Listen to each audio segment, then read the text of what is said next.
dalla redazione di Teleuropa Network, ben ritrovati a questa nuova edizione del nostro TG, ma partiamo dai titoli.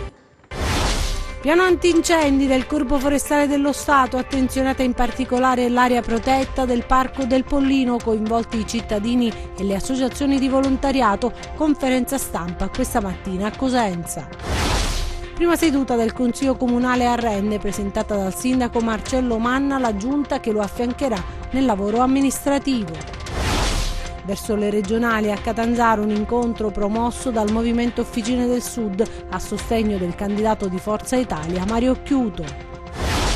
Beni per 1.200.000 euro sono stati sequestrati dai finanzieri di Lamezia al clan Scalise di Decollatura, i destinatari protagonisti della faida del Reventino. 400 euro per restituire l'auto, la vittima non ci sta e denuncia. I due estorsori, incastrati dalle telecamere di videosorveglianza, finiscono in manette. Un murales a Vibo, il ricordo di Filippo Ceravolo, il giovane 19enne di Soriano ucciso per errore nel 2012, il dolore e l'appello del padre. Il Cosenza riparte da Idda e Bruccini, il difensore e il centrocampista hanno firmato un accordo biennale con i rossoblù fino al 2021. Buonasera da Anna Franchino, ben ritrovati a questa nuova edizione in diretta del nostro telegiornale. Lo avete visto dai titoli, in apertura parliamo di prevenzione incendi, il piano del Corpo Forestale dello Stato con particolare riferimento all'area protetta del Parco del Pollino, coinvolte le associazioni di volontariato. Questa mattina una conferenza stampa che si è svolta nella città dei Bruzzi. Con l'arrivo della stagione estiva si ripresenta puntualmente il problema dei roghi. Ogni anno centinaia e centinaia di ettari di bosco e di macchia mediterranea vanno in fumo, fiamme spesso appiccate dall'uomo. A Cosenza i vertici regionali dei Carabinieri Forestali hanno incontrato la stampa per illustrare le strategie messe in campo per contrastare il fenomeno. Importante è stato sottolineato la sinergia con le associazioni e i cittadini per un monitoraggio capillare del territorio. Il coinvolgimento dei cittadini è massimo, l'importanza è un'importanza strategica, tant'è che il Comando Generale dell'Arma dei Carabinieri, il comando di vertice delle unità forestali, ambientali e agroalimentari da cui dipendono i Carabinieri Forestali ha posto la massima attenzione su un modello sinergico, un modello organizzativo che veda proprio le associazioni di volontariato e i cittadini coinvolti a pieno titolo nelle azioni di prevenzione. Oggi si parla di incendi boschivi, ma più in generale della tutela dell'ambiente e del territorio. Ci sono poi alcune aree maggiormente attenzionate, zone ritenute sensibili, devastate negli anni scorsi dagli incendi. Sono state individuate queste due aree in provincia di Cosenza che vedono coinvolto territorio all'interno del Parco Nazionale del Pollino, per cui da qui il coinvolgimento anche del reparto parco, cioè la struttura di sorveglianza del Parco Nazionale del Pollino, e delle aree fuori parco, da qui il coinvolgimento del gruppo Carabinieri Forestali che si occupa ovviamente della sorveglianza al di fuori delle aree protette, per cui sono aree ritenute sensibili. Il comando di vertice ha inteso individuare queste aree per intensificare le attività di controllo e di vigilanza, di prevenzione e, ove necessario, ovviamente di repressione del reato incendio boschivo, perché come ben sappiamo ad ogni incendio corrisponde un'azione più o meno volontaria dell'uomo che determina quel fenomeno. Adesso la politica che ci porta a Rende per la prima seduta del Consiglio Comunale presentata dal sindaco Marcello Manna, la giunta che lo affiancherà nel lavoro amministrativo. A Rende è cominciato il secondo tempo di Marcello Manna. Le scelte fatte, tutto sommato, non sorprendono in quanto i nomi chiamati a far parte dell'esecutivo erano, almeno dai rumors, ampiamente annunciati. Anna Maria Artese, Marinella Castiglione, Pino Munno, Marta Petrusevic, Mario Rausa, Domenico Ziccarelli. La sorpresa, semmai, se così si può dire, è la scelta di Gaetano Morrone alla presidenza del Consiglio, decisione assunta, si dice, in zona Cesarini, con un termine mutuato dal calcio. Sarà così? Boh, intanto c'è da prendere atto del fatto che il nuovo, in continuità con il vecchio esecutivo, è in campo. Adesso, finite le elezioni, il compito che attende la pattuglia di Manna è quello di governare, mettendo in atto le cose dette e gli impegni assunti con gli elettori in campagna elettorale. La stagione che si apre è difficile, complicata e tosta per 1000 ragioni. È quella, per intenderci, che porta anche all'elezione del nuovo presidente della regione. Ebbene, piaccia o meno, la compagine amministrativa è chiamata a recitare il suo ruolo. Sarà interessante capire quale sarà. Intanto l'opposizione si affida a Sandro Principe, alla sua esperienza e alla capacità dello stesso di organizzare una nuova coalizione di centrosinistra, un'operazione molto delicata, atteso che le forze politiche che l'hanno generata non riscuotono più grande attenzione tra i cittadini.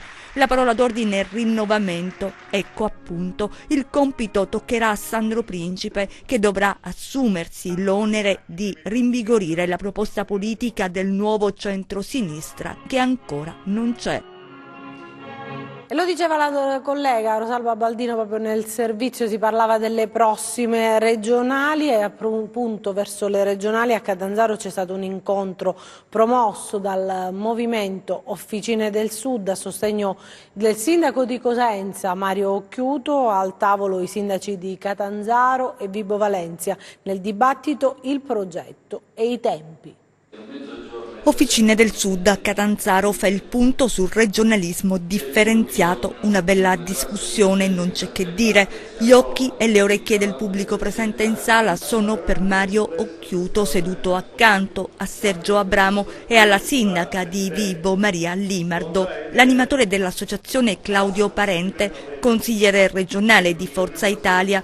Viene da sé che la discussione sia scivolata sui tempi prettamente politici, in primo luogo la candidatura del sindaco di Cosenza alla presidenza della regione. E a tal proposito ecco come si esprime ai nostri microfoni. Un progetto che va avanti e deve andare avanti. Noi siamo stati coerenti con la decisione presa dalla direzione regionale all'unanimità di alcuni mesi fa, anche perché uno non si può candidare a guidare la regione Calabria un mese prima delle elezioni. Già è molto difficile presentarsi con programmi che si pensano, con progetti che si pensano che si possano attuare in tempi brevi. Figuriamoci se non si ha nemmeno l'idea di candidare. Non è stata una fuga in avanti, è stata soltanto l'indicazione di un partito, all'unanimità, che all'epoca della decisione era stato tra l'altro designato come partito che doveva scegliere in Calabria il candidato di Forza Italia, e con questa coerenza siamo andati avanti. Certo, vedere insieme, seduti uno accanto all'altro, Occhiuto e Abramo, lascia presupporre che tra i due ci sia unità di intenti, che tradotto significa appoggio pieno per Mario Occhiuto alla corsa per la presidenza. È certo che bisogna trovare l'accordo con gli altri partiti partners della coalizione, vale a dire Lega e Fratelli d'Italia, ma la vicenda non preoccupa il primo cittadino della città dei Bruzzi, che dice chiaramente che alla fine si troverà un accordo. Non v'è dubbio che la chiamata al ponte di comando di Forza Italia di Mara Carfagna rafforza, e come, l'idea del partito di puntare forte su Mario Occhiuto. E a proposito di politica, chiudiamo con la sanità, perché c'è stato un incontro a Roma sollecitato dalla Presidenza della Regione fra il delegato alla sanità Franco Pacenza e il commissario della Tecnis Saverio Ruberto, per fare, è detto appunto in un comunicato dell'ufficio stampa della Giunta, una ennesima verifica sulla procedura di cessione dell'impresa che, come si ricorderà, è titolare della concessione di costruzione e gestione dei nuovi ospedali di Sibari e della Piana di Gioia Tauro.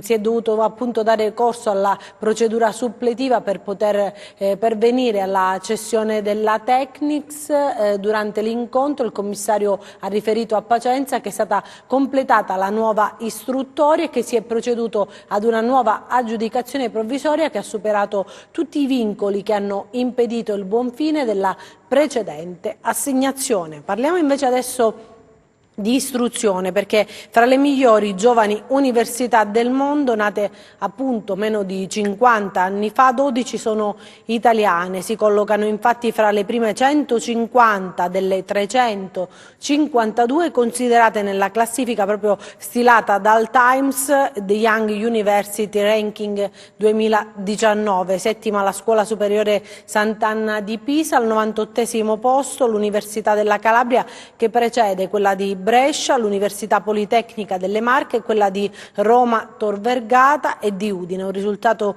che gratifica il lavoro svolto all'Unical, chiamata fra pochi giorni a scegliere il nuovo rettore.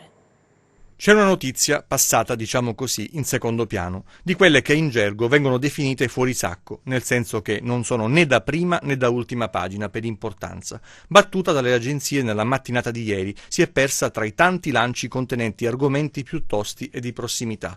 Il pane per il giornalismo locale, però la notizia merita e quindi è giusto ripescarla. Gli analisti del Times Higher Educational Ranking, chiamati a redigere una classifica mondiale sui migliori atenei giovani, hanno, udite udite, piazzato al 98esimo posto l'Università della Calabria, prima addirittura della tanto reclamizzata Tor Vergata, che si colloca al 137esimo posto. Un risultato importante per l'Ateneo calabrese che, nonostante le ristrettezze economiche, i tagli dei finanziamenti e chi più ne ha più ne metta, risulta essere tra le più attenzionate nel mondo. Non c'è che dire, un gran bel risultato che merita di essere sottolineato. Ciò significa che ad Arcavacata si lavora bene e la qualità didattica è di buon livello. Chissà se all'interno dell'Ateneo si ha contezza del risultato. Certo, adesso all'Unical c'è dell'altro che attrae l'attenzione, il testa a testa tra Nicola Leone e Raffaele Perrelli, per chi dovrà guidare l'Ateneo a partire dal prossimo mese di novembre, mese in cui lascerà il posto libero il rettore Gino Crisci, dopo 6 anni di reggenza. Dopo il ritiro della candidatura di Luigi Palopoli, adesso tocca ai due contendenti incassare i voti necessari per la vittoria. L'appuntamento è il prossimo 3 luglio, giorno in cui andrà in scena il ballottaggio.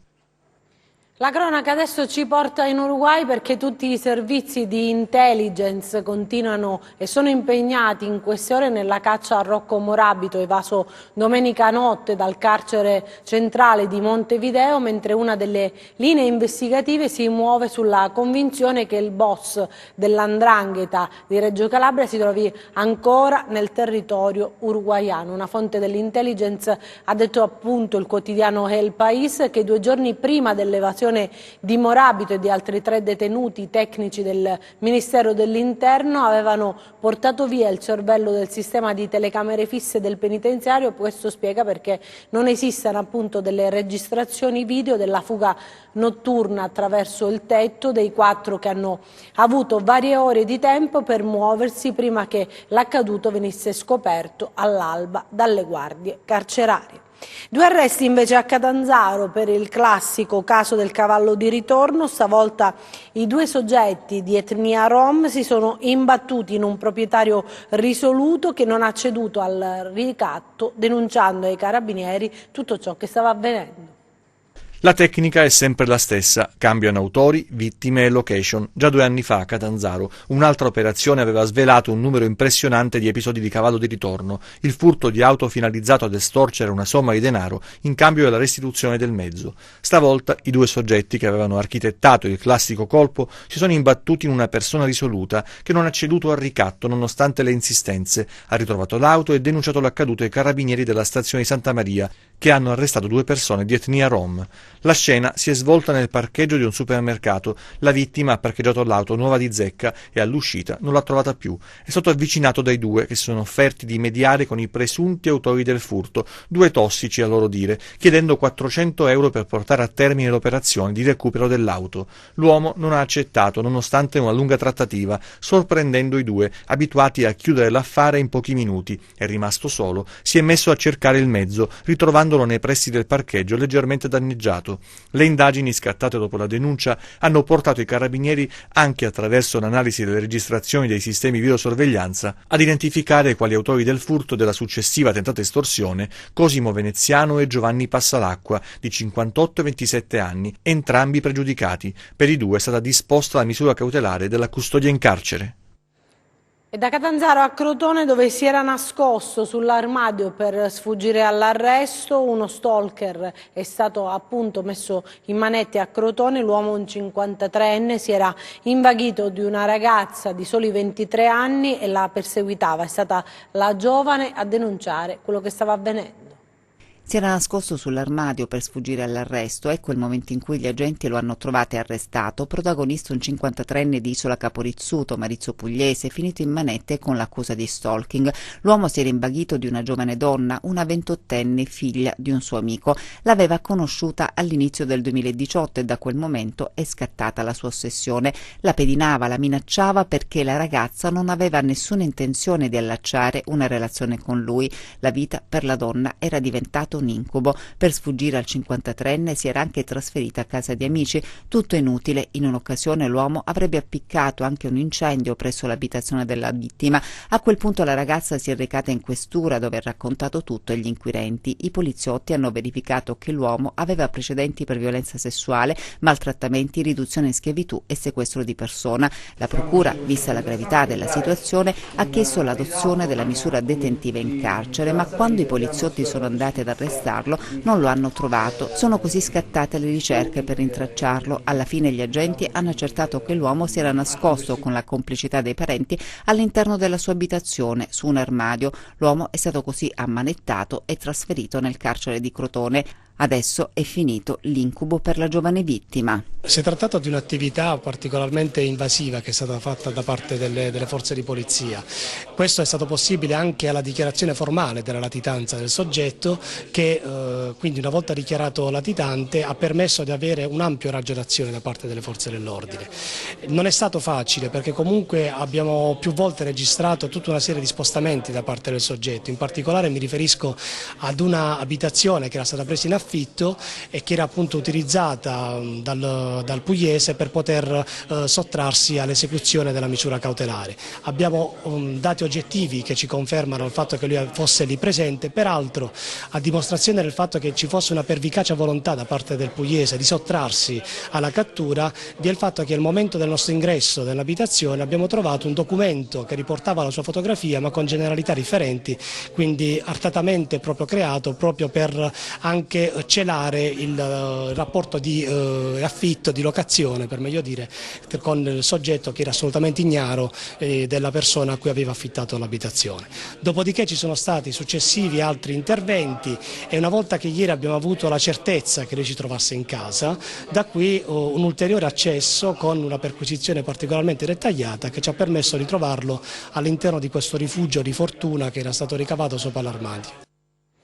Un'altra notizia arriva dalla città di Corigliano Rossano. Ha trovato una borsa dimenticata in un carrello della spesa adiacente ad un supermercato e dopo aver rubato i soldi all'interno l'ha rimessa dove l'aveva trovata. Un 32enne di Corigliano Rossano è stato denunciato per furto aggravato. La vittima del furto è una 27enne residente in contrada Ministalla, proprio a Corigliano Rossano, sfollata in seguito all'esondazione del fiume Crati avvenuta lo scorso inverno. È stata lei a denunciare l'accaduto ai carabinieri, riferendo che erano spariti 900 euro, soldi che erano stati appena prelevati per andare a comprare dei nuovi mobili dopo aver perso quelli vecchi proprio nelle esondazioni. I carabinieri, dopo aver visionato le immagini di videosorveglianza, sono riusciti a risalire all'uomo. Effettuata questa perquisizione nella casa del 32enne, i militari hanno trovato l'intera somma che è stata restituita alla vittima, mentre l'uomo ha confessato di aver compiuto il furto. Adesso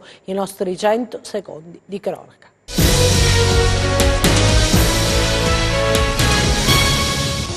Un uomo è stato ucciso la notte scorsa a San Ferdinando nel Reggino. Sono stati i carabinieri, dopo una segnalazione al 112, a trovare per strada il cadavere di Domenico Pangallo, di 58 anni. Da un primo esame esterno condotto dal personale 118 sono emerse lesioni da percosse al volto e al cranio. La DDA di Catanzaro ha sequestrato il tesoro del Transcalise nel mirino terreni, fabbricati e veicoli per un valore di circa 1,2 milioni di euro. Il provvedimento è seguito dai finanzieri di Lamezia Terme. Destinatari sono Pino e Luciano Scalise e 4 eredi di Daniele Scalise, ritenuti appartenenti alla omonima cosca di 'ndrangheta di Decollatura. I destinatari, secondo gli inquirenti, si contrappongono alla cosca a mezza testa nella cosiddetta faida di Decollatura scoppiata con il duplice omicidio di Giovanni Vesce e Francesco Iannazzo.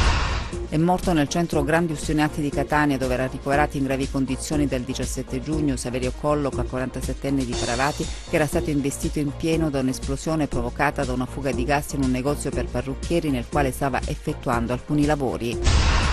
Un incendio sulle cui cause sono in corso accertamenti è interessato nella notte a Roccelletta di Borgia 2 cassoni posti nel piazzale esterno di un'azienda specializzata nella produzione di imbarcazioni. A bruciare sono stati rifiuti di vario genere, tra resine e scarti industriali connessi con la produzione dell'azienda. Sul posto i vigili del fuoco. Le operazioni di spegnimento si sono protratte per diverse ore e sono state rese difficoltose dal fumo denso. La Guardia di Finanza di Reggio Calabria ha eseguito un'ordinanza di sequestro preventivo di beni per un valore di 120.000 euro nei confronti di un imprenditore di Scilla, rappresentante legale di una società operante nel settore edile, che avrebbe nascosto al fisco redditi per oltre 2 milioni di euro, risultando evasore totale. Ed ora ci spostiamo a Vibo Valentia, dove è stato realizzato un murales in ricordo di Filippo Ceravolo, il giovane 19enne di Soriano ucciso per errore nel 2012. Un murales in ricordo di Filippo Ceravolo, il 19enne di Soriano ucciso per errore nell'ottobre del 2012 durante la faida delle Preserre. È comparso da qualche giorno lungo la strada che a Vibo Valentia conduce alla galleria. L'opera non è passata inosservata ed ha attirato l'attenzione di tanti che si sono premurati di avvertire Papa Martino, che mai rassegnato continua a chiedere giustizia per suo figlio vittima innocente di mafia. È come se, nonostante Filippo Ceravolo non ci sia più, lui continuasse in qualche modo a parlare. È stata una cosa immensa e lo ringrazio veramente di cuore. C'era una scritta bruttina, lui l'ha scancellata e ha fatto questo dedica per mio figlio. Cosa pensi di questo? Quando lo vedi, che pensiero ti viene? Un colpo al cuore. È dura vedere queste cose, ringrazio chi è sempre vicino, vuol dire che non va mai dimenticato Filippo.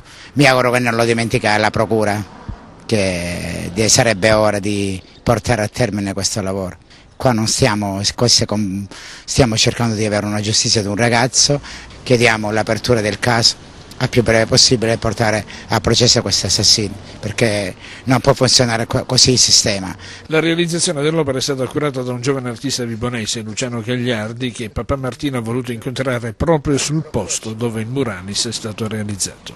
La frase che ho scritto è tratta da non è farina del mio sacco, nel senso è un salmo biblico, il Salmo 93, dove si parla di questa gente che anche allora, purtroppo, come oggi, credeva di poterla passare liscia, di essere sempre impunito, di poter anche di fronte a Dio, insomma, questo Dio che secondo loro non vede e non sente. Questo salmo dice: ma chi ha fatto l'occhio vede, chi ha fatto l'orecchio sente, e vuole essere un invito anche per questa gente a cambiare strada. Dalla terra al futuro, il tema di un incontro che si è svolto a Roseto Capospulico. L'agricoltura in Calabria è stata al centro di un tavolo di lavoro con relatori eccellenti per discutere del tema Dalla terra nasce il futuro. Stiamo lavorando per far emergere questo grande bacino di prodotti tipici calabresi che non hanno ancora ricevuto nessun riconoscimento. I workshop itineranti proposti dall'ente di formazione professionale InfoLife di Scalea per affrontare argomenti insieme ad esperti del settore e relatori di fama internazionale, conoscenza dei mercati delle produzioni agroalimentari e sviluppo delle funzioni commerciali, logistiche e di vendita. Questi temi del workshop che si è svolto a Roseto Capospulico presso l'antico granaio ai piedi del Castello Federiciano. A Roseto Capospulico da anni ormai abbiamo fatto numerosi investimenti nel settore dell'agricoltura, dei prodotti dell'agricoltura. Abbiamo creato un marchio Deco che riguarda non un singolo prodotto ma un paniere di prodotti all'interno del quale si trovano insomma, i famosi salumi calabresi, quelli diciamo più conosciuti, ma ai quali noi abbiamo aggiunto un filettuccio che è una specificità di Roseto, quindi un salume stagionato intero. Protagonista dunque l'agricoltura, in particolare le coltivazioni dell'Alto Ionio Cosentino, tra cui il limone di Rocca Imperiale, prodotto IGP certificato. Penso che la grande sfida, non solo per il limone ma per le produzioni in genere di questo territorio, è quella di affermarsi ancor più e soprattutto con i loro marchi che sono di eccellenza e che caratterizzano notevolmente le nostre produzioni. Il calcio adesso con Idda e Brucini, il Cosenza riparte da loro, un biennale fino al 2021 per il difensore e il centrocampista.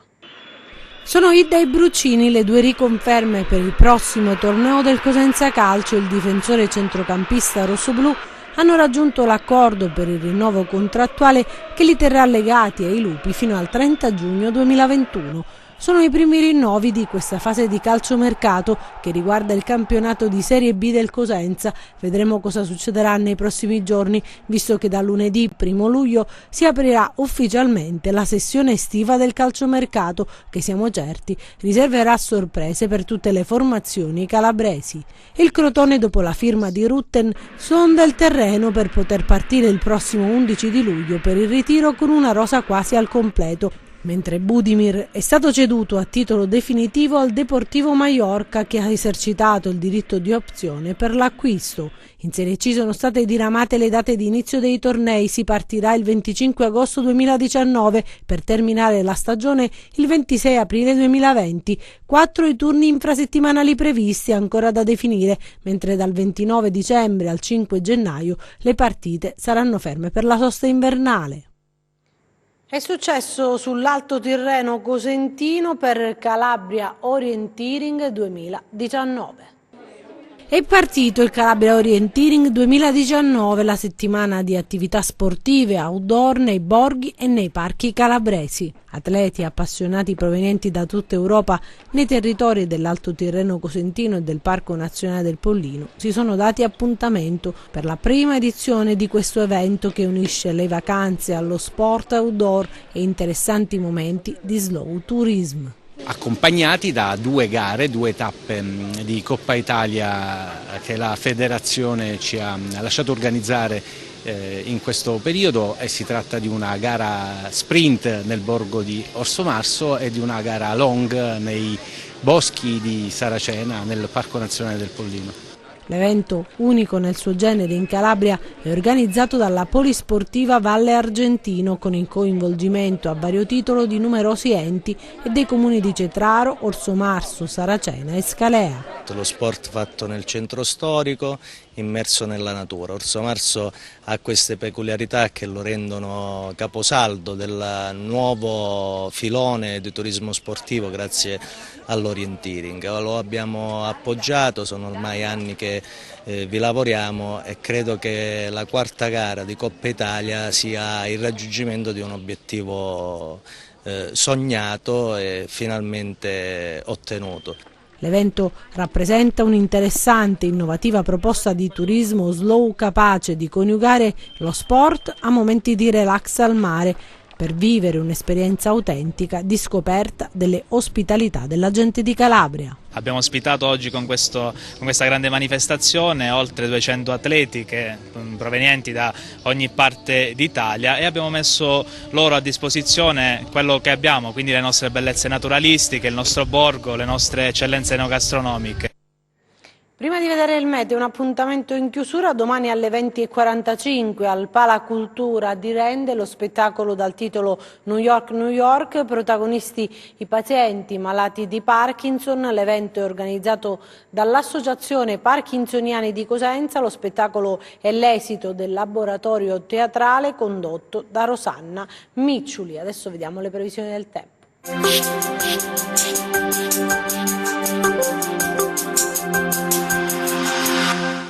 Prosegue una fase di tempo tipicamente estivo con caldo senza eccessi, tempo stabile salvo brevi ed occasionali rovesci pomeridiani sui monti.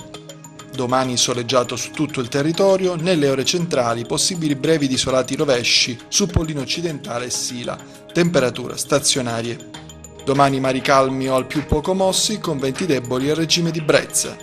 Prima di salutarci vi ricordo il nostro sito web www.meteoincalabria.com e la nostra pagina Facebook Meteo in Calabria. Anche per noi è tutto, io mi fermo qui, grazie per averci seguito e buon proseguimento con i nostri programmi, arrivederci.